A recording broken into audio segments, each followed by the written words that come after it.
Hi everyone! So, Last Epoch releases on the 21st of February. It's just a few days from now. And of course, the Maxroll guys are working hard to bring you the most up-to-date guides, resource posts, builds, and obviously tier lists so that you are best prepared to jump into the game.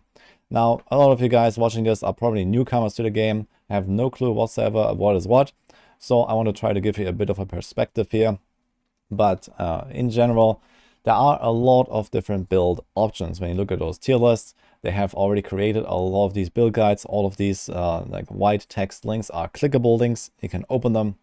There's a full build guide written by our Maxroll team here on Last Epoch, detailing the equipment, the idols, the skills, the skill trees, the talents, and basically everything you would need. There are also different progression steps. So for example, here in the endgame guides, they have like the starting gear, advanced gear, endgame gear, and the biz gear. So you can kind of see like, how to progress, what to look for, what are the stats you want, and so on. So they are very detailed and give you a really good overview of how to play a certain build and how to progress through the endgame. Now, I gotta say that I have not been personally working on the Maxroll page. So I have been releasing a bunch of videos already talking about, the game systems, how to craft, how to make your builds, and a bunch more stuff that is coming out soon. But all of this work on the page itself has been done by these guys here. So I applaud them, and they're doing a phenomenal job. I have been talking to some of them. We had a podcast with a bunch of these guys, and they're all really cool and knowledgeable about the Last Epoch. And definitely some of those guys are going to be like top on like the racing and everything, so keep an eye out for them. You can also click on all of these links here, by the way, for their socials, for their Twitch streams and YouTube channels and so on. Now, that being out of the way, let's go into the tier lists. So there are 5 different tier lists on the Last Epoch page here that these guys have created. In my opinion, the 2 most important ones are the leveling tier list and the corruption tier list. So there are also speed farming, arena, and bossing. However, bossing is kind of like something you do not really like full-time, I guess. So obviously you can go for some builds that are good at bosses, so you can look at that. Then there's the arena, which in my opinion is somewhat niche. It does have an in-game leaderboard though, so if you like that, you can go for this tier list. However, personally I find it not too exciting. And then there's a speed farming tier list. This is for like just like Omega Blast mode when you're like in the end game. So this is what they have here. But in terms of just progressing through the game, first you do the campaign. So they have like dedicated leveling builds that you can use here on the leveling tier list. And then there is the corruption tier list, which is kind of like the progression through the monolith system in the empowered monoliths, trying to get to higher difficulties, getting more loot, and so on. So if you look at those tier lists here, let's start with the leveling tier list. They have dedicated one guide for each of the masteries that exist in the game. So every class has 3 masteries, basically like a specialization that locks you into, like, for example, certain like talent choices and certain skills you unlock just for that mastery. And effectively, you can open one of these guides here, and then you see the entire progression through the campaign, starting from like very early. You see which skills you want to do. What are the pros and cons, and here also you can use the slider, for example, to see the step-by-step progression as you level up, as you unlock your passive points in the campaign.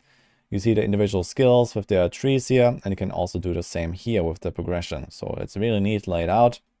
And there's also those campaign step-by-step progression tips here, the campaign leveling even, that it details which quests you want to do down here. So everything is laid out in these leveling guides. So what you need to know about these leveling guides is also they bring you basically through the campaign all the way to like, the early monoliths. Basically, I think they go up to like level 70 or so, at which point then you could decide to spec into some of those endgame builds. So these are like optimized to just rush through the campaign, get you to the endgame, and then you do maybe a bit of respecking, a bit of regearing, trying to craft a few things, and then you can swap to some of those endgame builds here. But going into the leveling tier list, we can see that there are actually a bunch of really good choices on all of the classes. So basically every class has like, at least one mastery that is actually really good, as you can see. So here's a rogue one, the falconer. There's even 2 rogue ones at the top. Rogue in general is just really fast, has a bunch of extra movement speed. So evidently it just like rushes through the campaign faster than most other stuff. But here's a paladin from the sentinel class. Here's a warlock from acolyte.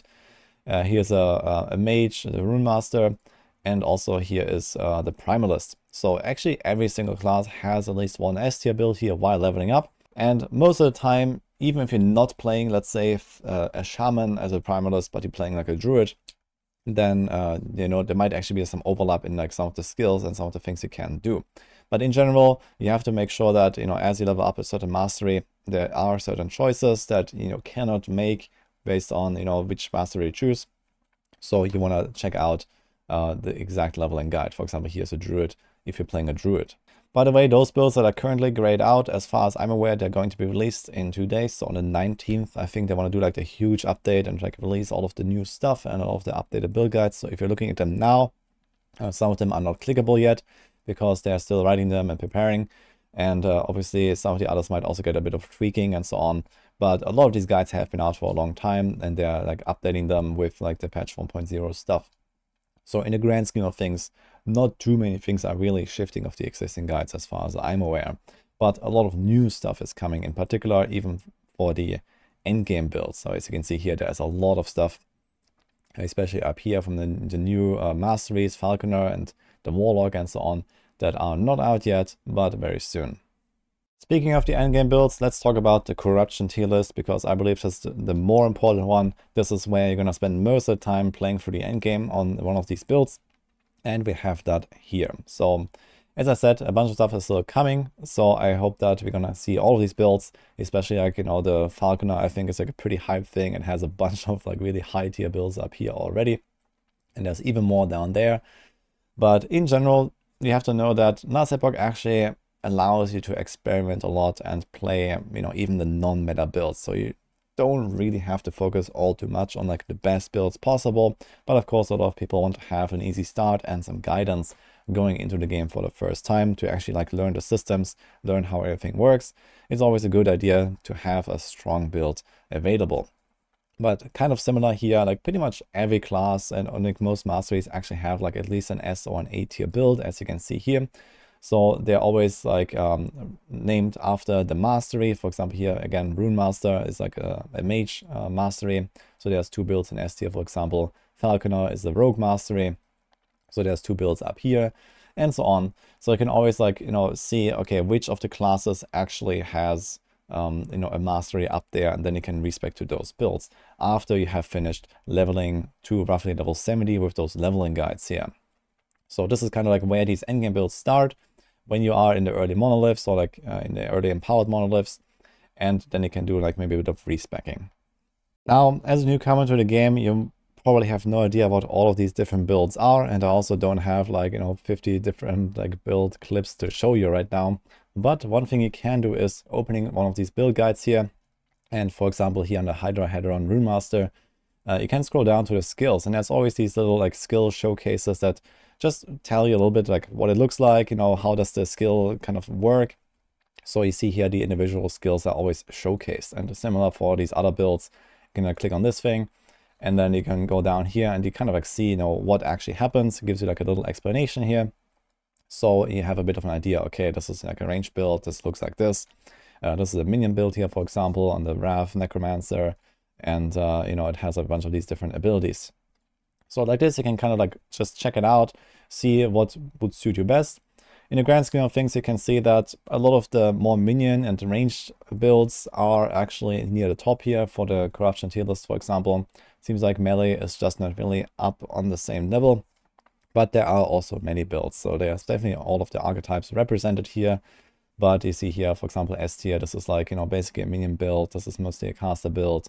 You know, here's like a kind of ranged minion build. So there's like some stuff like this. But we have a lot of stuff here, for example, melee builds, Swipe, Werebear Druid, Lightning Swarm Blade Druid, and so on. So they're not really that terrible, but I also gotta say from my own personal experience, this really matches with what I have experienced. You just kind of like try to like, you know, mega rush through those monoliths, and ranged builds have it a bit easier, I would say, just like getting through those maps and also dealing with boss fights most of the time. But in the grand scheme of things, all of the archetypes are represented. Compared to, for example, Diablo 4, minion builds are also just way better in this game, so they actually work. And you can definitely play, you know, anything even all the way down to B tier, I would say, is going to be at least solid if you follow those build guides. And of course, there's some bigger builds down here that are not really that crazy, but you know, if you're just casually like, you know, playing through the game and you fancy something really strikes your eye as like, you know, like an exciting build, then as I mentioned, the game is generally not too hard, so we can definitely get through it and, you know, maybe not push as high as some other builds to the super highest difficulties, but everything kind of works. One last thing that I recommend you to check out when you're looking at which of the builds you might not play. So I mentioned, for example, the skill showcases are here, but there's also always the pros and cons that they have put in the guides. So you can kind of get a bit of an idea of, you know, how does the game build work. Also, of course, the introduction usually gives you a bit of an overview of, okay, what are the main combos here in this build? What is the feel of the build? So I also recommend you to go check that out when you look at any of those build guides, and then you can decide based on that. So this is what I want to get out here, just give you a bit of an overview of, you know, the Maxroll updates, the Maxroll tier lists, and how the build guides work. I hope this helps you. So go check out all of those build guides. I have the tier lists and you know, some of the main articles linked in the description. And of course, again, huge shout out to the Last Epoch team here. They have been working hard for the last weeks, basically preparing for patch 1.0. A lot more stuff is coming, so go show them some love. Those are the main like Last Epoch creators basically out there, and they're gonna be there and, you know, updating those guides, making future content for future seasons and so on as well. So this is what I have here. Hope you enjoyed this video, and I'll see you guys next time.